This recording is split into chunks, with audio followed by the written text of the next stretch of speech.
আসসালামু আলাইকুম, আমি ডক্টর ফাহাদ বলছি। আজকে উদ্ভিদ বিজ্ঞান প্রথম অধ্যায়ের আমরা একটা টপিক নিয়ে আলোচনা করব। প্রথমে বলে রাখি, আমরা ধারাবাহিকভাবে প্রথম অধ্যায়টা পড়াচ্ছিলাম। অলরেডি আমরা এর আগের ক্লাসগুলোতে সাইটোপ্লাজম, প্রোটোপ্লাজম পড়েছি।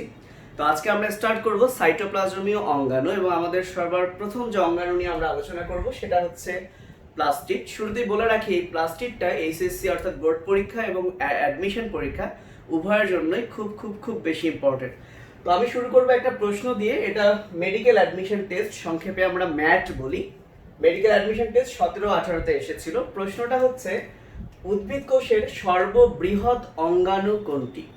তো এই প্রশ্নটা দিয়ে কেন স্টার্ট করছি, এখানে কিছু কনফিউশন থাকে, অনেকেরই হয় সেটা নিয়ে। তো চলো, এখানে যে অপশনগুলো আছে, একটা হচ্ছে সেন্ট্রিওল, একটা গোলগি বডি, সি নাম্বার হচ্ছে মাইটোকন্ড্রিয়া, এন্ড ডি নাম্বার হচ্ছে ক্লোরোপ্লাস্ট।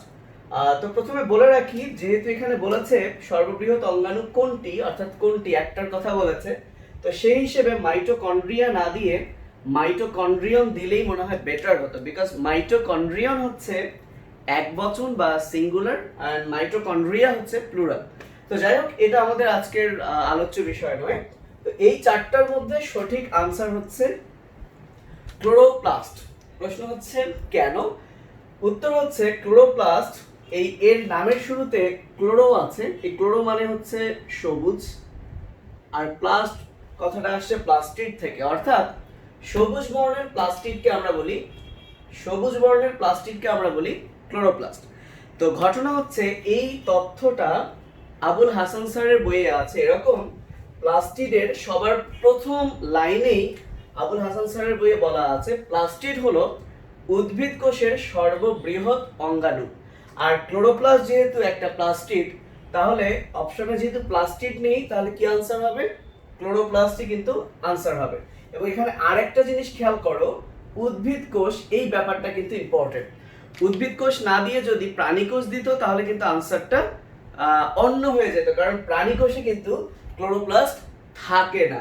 তো সেক্ষেত্রে আনসার কিন্তু হয়ে যেত মাইটোকন্ড্রিয়ন। ওকে, এখন আসো কেন কনফিউশন সৃষ্টি হয়। তোমরা যদি গুগল করো, গুগল কেন করতে বললাম, কারণ যে বইয়ে আমি এখন যে কথাগুলো বলবো, সেই কথাগুলো যে বইয়ে আছে, এই বই তো তোমাদের হাতের কাছে নেই। তোমরা যদি গুগল করো এবং সার্চ দাও যে largest organelle in plant sell, তাহলে দেখবা আনসার যেটা আসবে সেটা হচ্ছে সেন্ট্রাল ভ্যাকুয়াল। আনসার আসবে সেন্ট্রাল ভ্যাকুয়াল, শুধু ভ্যাকুয়াল না, সেন্ট্রাল ভ্যাকুয়াল। প্রশ্ন হচ্ছে সেন্ট্রাল ভ্যাকুয়াল ব্যাপারটা কি, কেনই বা এটাই আনসার দেওয়া, তাহলে এটা কি? তো এই কনফিউশনটা কেন তোমাদের মনে আসে? কারণ তোমাদেরই অর্থাৎ এইচএসসির অনেকগুলো বায়োলজি বই আছে, এর মধ্যে একটা বইয়ে প্লাস্টিডের বেলায় লেখা আছে এটা হচ্ছে উদ্ভিদ কোষের দ্বিতীয় বৃহত্তম অঙ্গাণু। আমি আবারও বলছি, হাসান স্যারের বইয়ে প্লাস্টিডকে বলা আছে সর্ববৃহৎ অঙ্গাণু, কিন্তু আরেকটা বইয়ে, আমি নাম মেনশন করছি না, সেখানে লেখা আছে উদ্ভিদ কোষের দ্বিতীয় বৃহত্তম অঙ্গাণু। কিন্তু দুঃখের বিষয়, ওই বইয়ে বলা নাই যে উদ্ভিদ কোষের সর্ববৃহৎ অঙ্গাণু কোনটি। যদি বলা থাকতো তাহলে আমরা একটু ক্লিয়ার হতাম। তো সেন্ট্রাল ভ্যাকুয়াল, আবার তোমরা যদি গুগলে সার্চ করো, এমনও পাবে যে উদ্ভিদ কোষের সর্ববৃহৎ অঙ্গাণু হচ্ছে নিউক্লিয়াস। তাহলে আমি এই দুটো আগে একটু এক্সপ্লেইন করি, তারপর আমরা আমাদের পড়ায় যাই, কারণ আগে এটা বুঝতে হবে। তো আমি যদি এটাকে একটু মুছে দেই,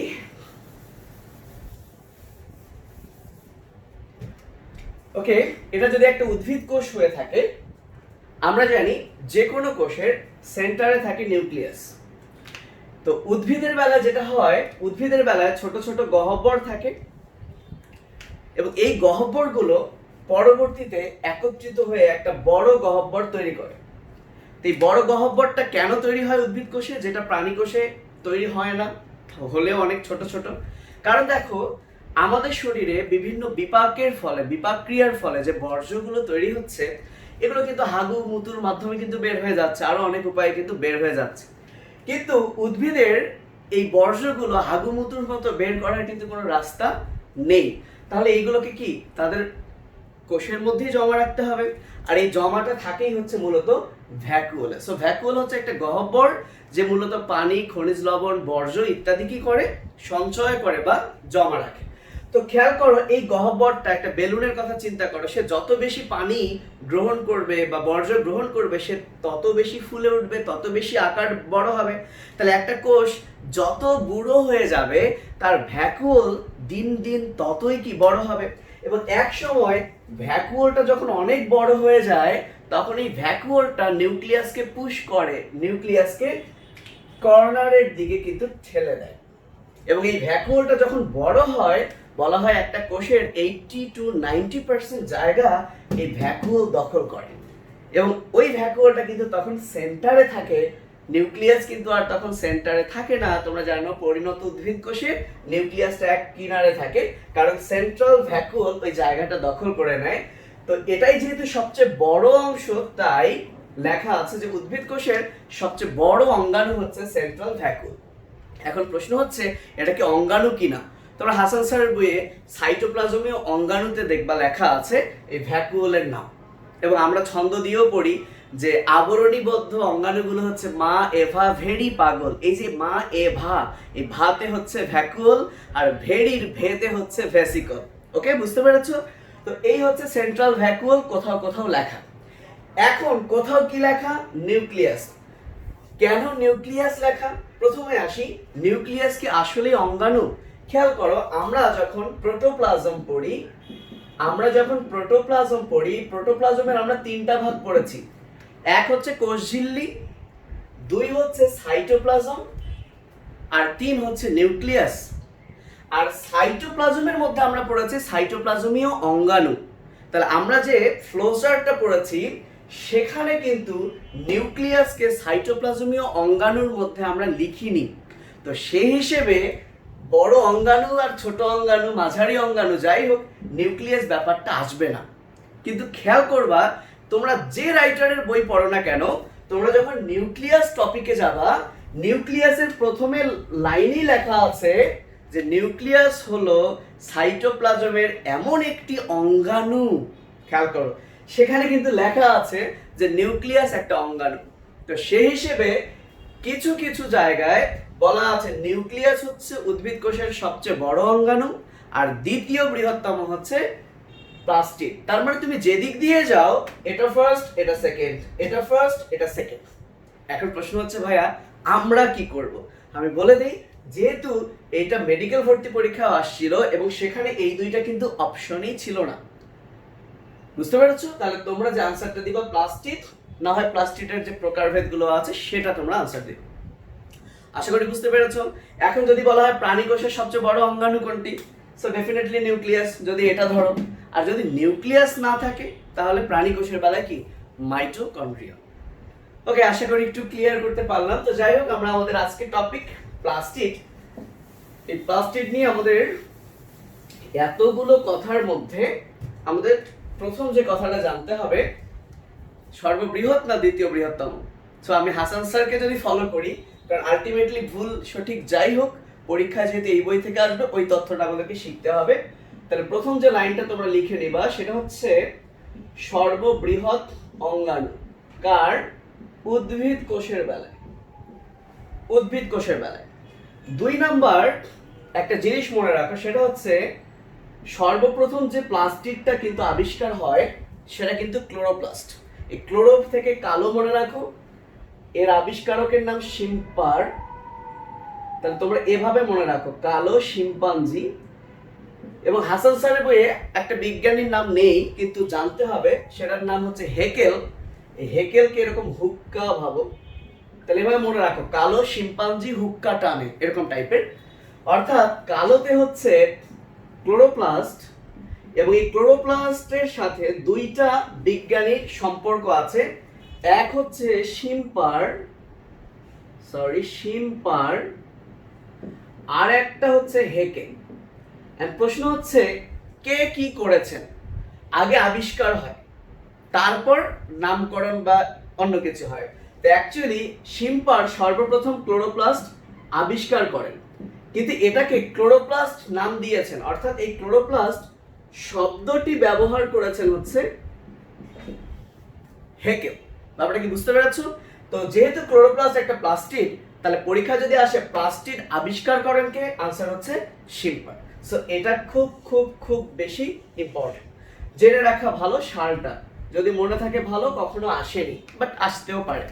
তো প্লাস্টিক থেকে আমরা কি দুইটা তথ্য শিখলাম। এবার আর একটা যে তথ্য যেটা আমার মতে আরো বেশি ইম্পর্টেন্ট, সেটা হচ্ছে এই প্লাস্টিকটা কোথায় কোথায় পাওয়া যায় না, অর্থাৎ প্লাস্টিক অনুপস্থিত কোথায় কোথায়। সো প্রথমে আমরা বলে রাখি প্লাস্টিডের মধ্যে ক্লোরোপ্লাস্ট আছে। তোমরা বুঝবে যে ক্লোরোপ্লাস্ট কি করে, সালোক সংশ্লেষণ করে। তো মূলত আমরা সবাই জানি যে প্রাণীদের সালোক সংশ্লেষণ হয় না, তবে কিছু প্রাণী আছে যেমন ক্রাইসঅ্যামিবা, ইউগ্লেনা, কিছু এককোষী প্রোটোজোয়া আছে যেগুলোতে আবার সালোক সংশ্লেষণ হয়। তো এখানে একটা জিনিস লক্ষণীয়, সালোক সংশ্লেষণ হলেই যে তার ক্লোরোপ্লাস্ট থাকতে হবে তা কিন্তু না। আমি এটা নিয়ে একটু পর আসছি। তো আমি ওভারঅল যেটা বলতে পারি সেটা হচ্ছে যে প্রাণী কোষে অন্তত প্লাস্টিড নেই। সালোক সংশ্লেষণ যাদের হয় তাদেরও প্লাস্টিড নেই। কি আছে সেগুলো নিয়ে পরে আলোচনা হবে। দুই নাম্বার আমরা শৈবাল এবং ছত্রাকের পার্থক্য পড়ি, এবং একটা কমন পার্থক্য, শৈবাল সবুজ, ছত্রাক অসবুজ। তো যেটা সবুজ তার ক্লোরোফিল আছে, ক্লোরোফিল থাকে কোথায়, ক্লোরোপ্লাস্টে। তো ছত্রাকের যেহেতু অসবুজ, তাহলে ছত্রাকেও এই প্লাস্টিড কি নেই। এই 3 এবং 4 অর্থাৎ এই দুইটা একটু ভালো করে খেয়াল করবে। একটা হচ্ছে ব্যাকটেরিয়া, আমি যদি এক বচনে লিখি তাহলে ব্যাকটেরিয়াম, আর একটা হচ্ছে সায়ানোব্যাকটেরিয়াম। সায়ানো কথাটার অর্থ হচ্ছে নীল, এই টোটালটাকে বলা হয় নীলাভ সবুজ শৈবাল। সো আমরা আলাদা একটা ভিডিও করব যেটা আসলে ব্যাকটেরিয়াম না শৈবাল সেটা নিয়ে। এবং নীল, বি মানে হচ্ছে ব্লু, ব্লু থেকে হচ্ছে নীল, গ্রিন হচ্ছে সবুজ, আর অ্যালগি মানে শৈবাল। তাই সংক্ষেপে এটাকে বিজিএও বলা হয়। ওকে, তো এবার একটা জিনিস খেয়াল করো, এর নামের শেষে তো আছে শৈবাল, আবার দেখো এর কালারটাও কিন্তু সবুজ। তো আমরা জানি সবুজ কোনো কিছু মানে তার ক্লোরোফিল থাকবে, ঠিক তো? ওকে, এটা একটা কথা। দ্বিতীয় কথা হচ্ছে ব্যাকটেরিয়া। আমি যদি প্রশ্ন করি ব্যাকটেরিয়ামে তো প্লাস্টিড নেই, সত্য কথা, তাহলে আমার প্রশ্ন হচ্ছে ব্যাকটেরিয়ামে সালোক সংশ্লেষণ হয়, সত্য না মিথ্যা? তাহলে তোমাদের মনে আসবে যে ব্যাকটেরিয়ামে তো প্লাস্টিডই নেই, তাহলে কেন সালোক সংশ্লেষণ হবে? তাদের জন্য বলে রাখি কিছু ব্যাকটেরিয়াম এবং সায়ানোব্যাকটেরিয়াম, এদের দুটাতেই কিন্তু সালোক সংশ্লেষণ হয়। আমি আবার বলছি, সব ব্যাকটেরিয়াম না, কিছু ব্যাকটেরিয়ামে সালোক সংশ্লেষণ হয়, সায়ানোব্যাকটেরিয়ামেও কিন্তু সালোক সংশ্লেষণ হয়। তাহলে এবার কথাটা খুব ভালো করে মনে রাখার ট্রাই করো বা বোঝার ট্রাই করো। সালোক সংশ্লেষণ হওয়ার জন্য যেটা গুরুত্বপূর্ণ সেটা হলো ক্লোরোপ্লাস্ট, ক্লোরোফিল। সালোক সংশ্লেষণ হওয়ার জন্য যেটা গুরুত্বপূর্ণ সেটা হলো ক্লোরোফিল, নট ক্লোরোপ্লাস্ট। খেয়াল করো, কাহিনীটা করে কিন্তু ক্লোরোফিল, আর ক্লোরোপ্লাস্ট ক্লোরোফিলকে ধারণ করে। এদের ক্লোরোপ্লাস্ট নাই সত্য কথা, কিন্তু এদের ক্লোরোফিল আছে, আর এই ক্লোরোফিলটাকে ধারণ করার জন্য ওদের আলাদা থলে আছে, তার নাম ক্লোরোপ্লাস্ট না অন্য কিছু। ব্যাপারটা কি ক্লিয়ার? তাহলে যদি বলে ক্লোরোপ্লাস্ট বা প্লাস্টিড নেই তাহলে এর আনসার, বাট মাইন্ড ইট, এদের কিন্তু ক্লোরোফিল থাকে, বিশেষ করে কিছু ব্যাকটেরিয়া এবং সায়ানোব্যাকটেরিয়া। এবং এই ক্লোরোফিলটা ধারণ করে যে থলের ন্যায় অংশ, তার নামটা যদি আমি একটু লিখে দেই সেটা হচ্ছে, তোমরা ক্রোমোজোম নাম শুনেছো। ক্রোমোজোমের ক্রোম কথাটার অর্থ হচ্ছে রং। ক্রোমোজোমের ক্রোম কথাটার অর্থ কি? রং। যেহেতু ক্লোরোফিল এটা একটা রং, সবুজ রং, তাহলে এই ক্রোমকে বহন করার জন্য যে অংশ থাকে তার নামটা কি হবে? আমি আরেকটু বলি, তোমরা যারা ফেরি পারাপার হও, ফেরি কি করে, আমাদের সহ আরো যানবাহন কি করে, বহন করে এক জায়গা থেকে আরেক জায়গায় নিয়ে যায়। এই ফেরি থেকেই হচ্ছে ফেরা বা ফোড়া। সো ফেরি, ফেরা, ফোড়া এই কথাটার অর্থ হচ্ছে বহন করা। তো যেহেতু ক্রোম মানে রং, আর ক্রোম বহন করে যে অংশ তাকে বলা হয় ক্রোম্যাটোফোর। এই ফোর মানে হচ্ছে বহন, কি বহন করে? ক্রোম, রং বহন করে। সো মাইন্ড ইট, এই যে সকল ব্যাকটেরিয়ার সালোক সংশ্লেষণ হয় সেই ব্যাকটেরিয়ামে ক্লোরোফিল ধরে রাখার জন্য থাকে ক্রোম্যাটোফোর। ক্লোরোপ্লাস্ট নাই, কিন্তু কি আছে? ক্রোম্যাটোফোর আছে। তাহলে সায়ানোব্যাকটেরিয়ামে সালোক সংশ্লেষণ হয়, অর্থাৎ এদের কি আছে? ক্রোম্যাটোফোর আছে। ব্যাপারটা কি ক্লিয়ার? আর এই ক্রোম্যাটোফোর এটা যেহেতু একটা থলের ন্যায় অংশ, তাহলে থলে থেকে মনে রাখো থাইলা, আর নামের শেষে অয়েড মানে হচ্ছে মতো, তাহলে এটাকে আমরা থাইলাকয়েড নামেও ডাকতে পারি। তাহলে পরীক্ষা যদি আসে ব্যাকটেরিয়াম সায়ানোব্যাকটেরিয়ামে থাইলাকয়েড থাকে, সত্য না মিথ্যা? সত্য। বিশেষ করে সায়ানোব্যাকটেরিয়ামে থাইলাকয়েড থাকেই, আর সকল ব্যাকটেরিয়া থাকে না, কিছু ব্যাকটেরিয়া, অর্থাৎ যে ব্যাকটেরিয়া স্বভোজী, সালোক সংশ্লেষণ করতে পারে, নিজের খাবার নিজে তৈরি করতে পারে, তাদের মধ্যে কিন্তু এটা থাকে। যদি জানতে চাও কিভাবে ক্রোম্যাটোফোরটা তৈরি হয়, তোমরা মাইটোকন্ড্রিয়া দেখেছো না? তো মনে করো এটা একটা সায়ানোব্যাকটেরিয়া। মাইটোকন্ড্রিয়ার ভেতরের মেমব্রেনটা যেমন ভেতরের দিকে এরকম ভাঁজ হয়ে ক্রিস্টি তৈরি করে, মনে আছে? তো এক্স্যাক্টলি সায়ানোব্যাকটেরিয়াম গুলো কি করে, তার ভেতরের যে প্লাজমা মেমব্রেন, সেই মেমব্রেনটা ভেতরের দিকে ভাঁজ হয়ে এই যে অংশ তৈরি করলো, এটার নামই হচ্ছে থাইলাকয়েড বা ক্রোম্যাটোফোর। এবং এর মধ্যে ক্লোরোফিল বা সালোক সংশ্লেষণের যে উপাদানগুলো, সেগুলো কিন্তু এর মধ্যেই থাকে। আশা করি এটা বুঝতে পেরেছো। এবার আমরা আরেকটা ছোট্ট বিষয় আলোচনা করব, সেটা হচ্ছে পরীক্ষায় থাইলাকয়েড দিয়ে দুইটা প্রশ্ন আসছিল। একটা হচ্ছে বোর্ড পরীক্ষায়, ঢাকা বোর্ডে 2019 সালে এসেছিল। আমি একটু হালকা যদি লিখে দেই, ঢাকা বোর্ডে 2019 সালে এসেছিল। আর একটা এসেছিল মেডিকেল অ্যাডমিশন টেস্টে 2002-3 সালে। প্রশ্নটা ছিল এরকম, উদ্ভিদ কোষের বা কোষের কোন অঙ্গাণুতে থাইলাকয়েড থাকে?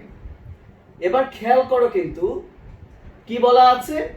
কোষের কোন অঙ্গাণুতে থাইলাকয়েড থাকে, বলা নাই কিন্তু কোন কোষে থাইলাকয়েড থাকে। খেয়াল, সায়ানোব্যাকটেরিয়া কিন্তু কোনো অঙ্গাণু না, এটা একটা কোষ। ব্যাকটেরিয়াম কোনো অঙ্গাণু না, এটা একটা কোষ। তাহলে সেই দুইটা কোষে তো থাইলাকয়েড থাকে, কিন্তু এই দুইটা জায়গায় দুই সময় এই একই প্রশ্ন এসেছিল। সেক্ষেত্রে উত্তর হবে ক্লোরোপ্লাস্ট। তার মানে ব্যাপারটা দাঁড়ালো যে ক্লোরোপ্লাস্ট এটা একটা অঙ্গাণু, যে অঙ্গাণুর মধ্যে থলের ন্যায় থাইলাকয়েড থাকে, এবং এই থাইলাকয়েডের ভেতরেই থাকে ক্লোরোফিল। তার মানে সহজ কথা, ক্লোরোফিল থাকে মূলত থাইলাকয়েডের মধ্যে। এখন এই থাইলাকয়েডটা আবার থাকে কোথায়? ক্লোরোপ্লাস্টে। তো যার ক্লোরোপ্লাস্ট নাই, প্লাস্টিড নাই, তার শুধু কি আছে? থাইলাকয়েড আছে। ব্যাপারটা কি ক্লিয়ার কিনা? ওকে, আশা করি তাহলে এতটুকু তোমরা বুঝতে পেরেছো। এখন আসো আমরা পড়ব প্লাস্টিডের প্রকারভেদ। আমরা কি পড়ব? প্লাস্টিডের প্রকারভেদ। তো প্লাস্টিডকে তোমাদের বইয়ে 3 ভাগে ভাগ করেছে। তাই পরীক্ষা যদি আসে প্লাস্টিড কত প্রকার, তোমরা আনসার দিবা 3। বাট একটা জিনিস খেয়াল করো, সেটা হচ্ছে প্লাস্টিডকে 2 ভাগে প্রথমে যদি আমি ভাগ করি। আচ্ছা, প্রথম ভাগটার কথা যদি আমি বলি, সেটা হচ্ছে বর্ণহীন প্লাস্টিড। বর্ণহীন মানে যার কালার নাই। তো বর্ণহীন আর সাদা কিন্তু এক জিনিস না, তারপরে বায়োলজিতে বর্ণহীন বলতে সাদা এরকম ধরা হয়। তো তোমরা শ্বেত রক্তকণিকার নাম শুনেছো, শ্বেত মানে সাদা, এবং তার অপর নাম হচ্ছে লিউকোসাইট। অর্থাৎ এই যে এই লিউকো শব্দটার অর্থ হচ্ছে বর্ণহীন বা সাদা। তাহলে লিউকোসাইট মানে যদি হয় শ্বেত রক্তকণিকা, তাহলে প্লাস্টিডের প্লাস্ট যদি এখানে আমরা যোগ করে দেই, তাহলে পরীক্ষায় যদি আসে লিউকোপ্লাস্ট কি, তাহলে লিউকো মানে যদি বর্ণহীন হয়, তাহলে ডেফিনেশন হচ্ছে বর্ণহীন প্লাস্টিডকে বলা হয় লিউকোপ্লাস্ট। তাহলে বলো তো, বর্ণের উপর ভিত্তি করে যদি তুমি ভাগ করতে চাও, তাহলে প্রাইমারিলি তুমি কিন্তু 2 ভাগে ভাগ করবে। 1, কারো বর্ণ আছে, 2, কারো বর্ণ নেই। তো ভাই দেখো, এক্স্যাক্টলি এখানেও যার বর্ণ নেই সে হচ্ছে লিউকোপ্লাস্ট। তাহলে যার বর্ণ আছে, একটু আগে আমরা পড়ালাম ক্রোম মানে কি? বর্ণ। ক্রোম মানে কি? রং। তাহলে যার বর্ণ আছে তাকে কিন্তু আমরা কি বলবো? ক্রোমোপ্লাস্ট।